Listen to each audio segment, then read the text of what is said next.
Thank you. Good evening. We'd like to welcome you to the 2013 Emerging Minority Leadership Conference. And we're so happy to have you here. We're glad that you're safely arrived. This conference is for you this weekend. You are the PTA.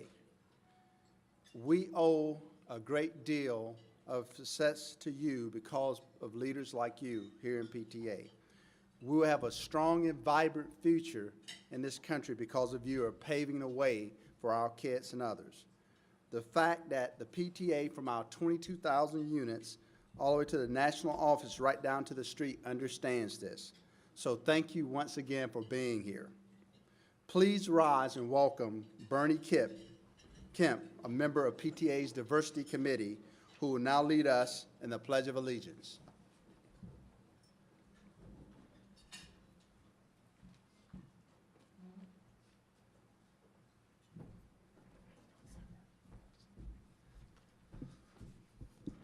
I pledge allegiance to the flag of the United States of America and to the republic for which it stands, one nation, under God, indivisible, with liberty, justice for all. Thank you. You can be seated.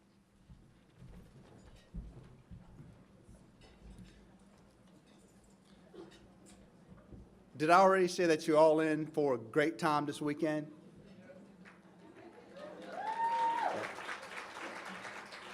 Well, I did. You are. You're in for a great time. We have worked hard to plan this conference that meets your needs and prepare you to meet the needs even for greater success as emerging minority leaders. I thank the staff, Dr. Jackson and the entire National PTA staff for the great job they've done in putting this together. Let's give them a hand.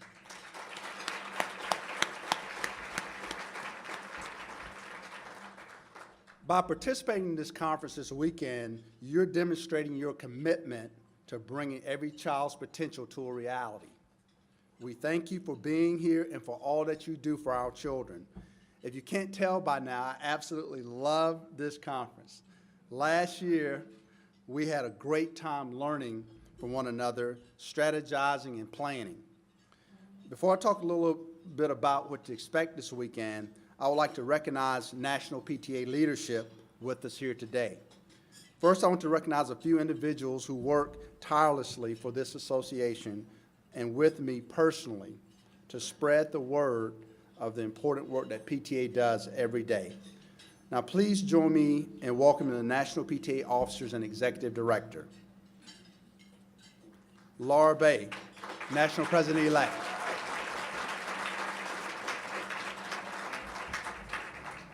National PTA Secretary Treasurer Tina Zubak. And our National PTA Executive Director Eric Hargis.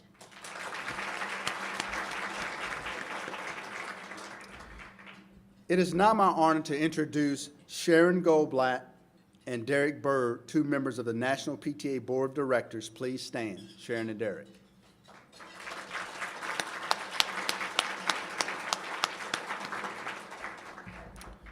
Also on the national level, I'm excited to see several national committee members, many of whom are alumni of the past EMLCs.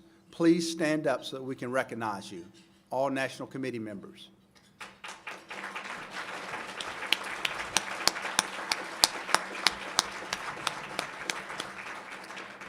Thank you. As we celebrate minority leaders, we thank our state leaders for their support and dedication in helping National achieve our strategic goals. With our collective efforts, we can and will achieve great things. Take a moment to introduce yourself to them this weekend. Tell them about the work that you're doing and at your schools and your communities. Share with them your questions and your concerns. We want to know about your successes as well as your challenges so that we can improve them and improve our service to you. Please join me in thanking everyone here for their service and commitment.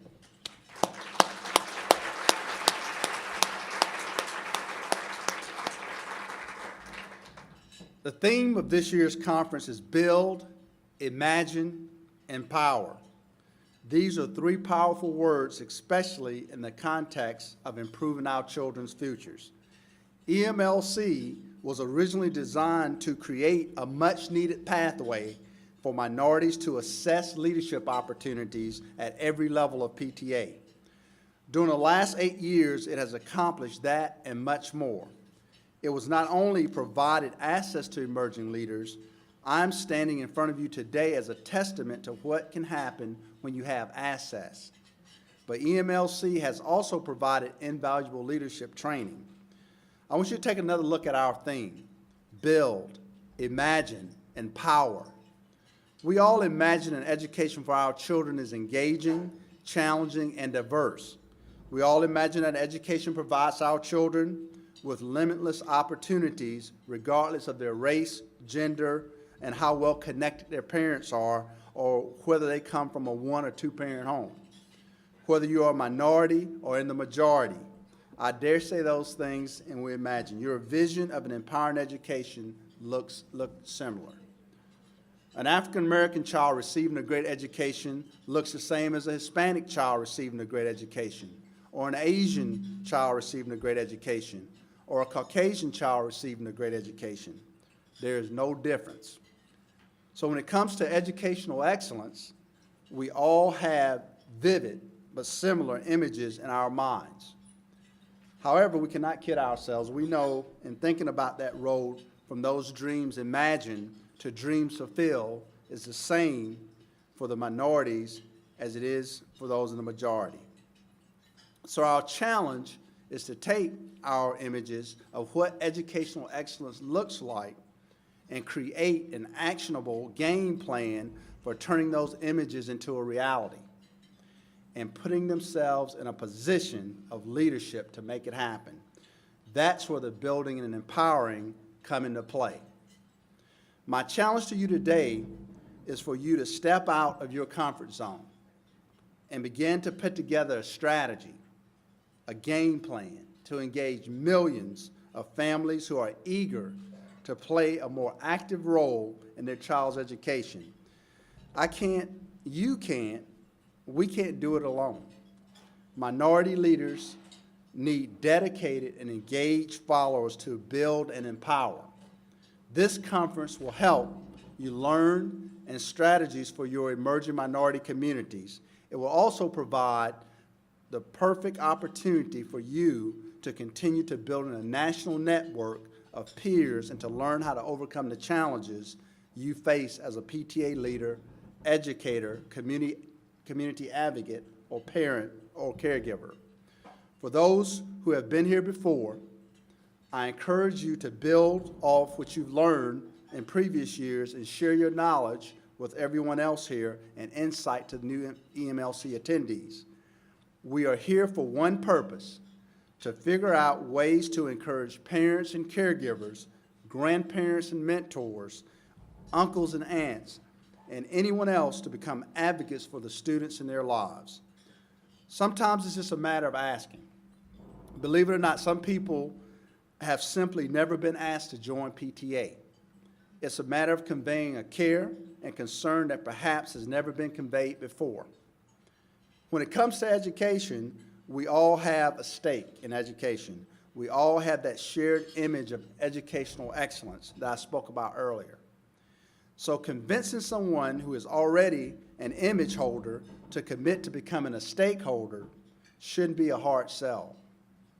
But I have learned over the years to make that sell, you have to be coming from the right place in your own heart, with the right message and that inclusive spirit.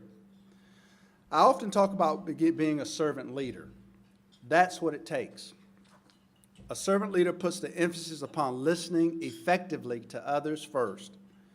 A servant leader understands others' feelings and perspectives. A servant leader helps foster each person's emotional and spiritual health and wholeness. A servant leader understands his or her own values and feelings and strength and weaknesses.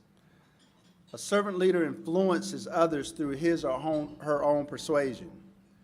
A servant leader needs to integrate present realities with future possibilities. A servant leader needs to have a well-developed sense of intuition about the past, present, and the future and how they are connected. A servant leader is responsible for serving the needs of others. A servant leader helps create a sense of community among people. A servant leader, particularly a minority servant leader, connects with people he or she serves on a higher level. And trust me, when that connection is made, you will have an army of the most dedicated followers that you can imagine. When that connection is made, together we can move mountains. When that connection is made, together you can build, imagine, and empower. Thank you for being here, and I want you to remember to tweet what you are learning and discussing to hashtag EMLC13. I look forward to speaking with all of you throughout this weekend. You know, you send me around, please don't hesitate. I look forward to meeting everyone. So thank you for being here this evening, and I look forward to a great weekend.